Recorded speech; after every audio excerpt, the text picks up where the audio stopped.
નમસ્કાર મારા વાલા ચાહક મિત્રો, જય દીપોમાં, જય મેરડીમાં, જય જીવલી કરશન મહારાજ. મિત્રો જણાવતા ખૂબ જ આનંદ થાય છે કે તારીખ 5, 10, 6, 10 અને 7, 10 મિત્રો જિલ્લો આણંદ, મેલડીમાં ધામ અને મલાતજ ગામ 474ની શેરીમાં મિત્રો રાજરાજેશ્વરી પરમ પરમેશ્વરી શ્રી મેરડી માતાજી અને જીવલી કરશન મહારાજની અસીમ કૃપાથી મલાતજના આંગણે 13, 14 ને પૂનમ 5, 10, 6, 10 અને 7, 10 પૂર્ણેશ્વરી દિવસે મંદિરનો ભવ્ય પાટોત્સવ અને જીર્ણોદ્વાર છે.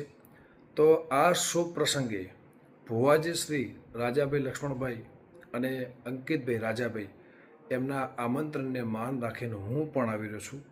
અને મિત્રો 3 દિવસ પ્રસંગ છે, ગરબાની મોજ કરીએ અને રમેલની મોજ કરીએ. હું પણ આવી રહ્યો છું, અન્ય કલાકારો પણ આવી રહ્યા છે. તો બધાને 18 વર્ણને બધાને જાહેર આમંત્રણ. જય મેરડીમાં, જય દીપોમાં.